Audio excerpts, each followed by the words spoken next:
بخش پایینی مدل 4250 رو با هم دیگه باز کنیم و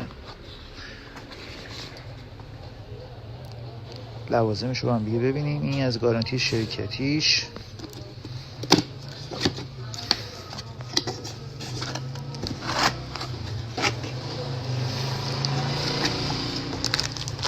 میکروفون برای مکالمه،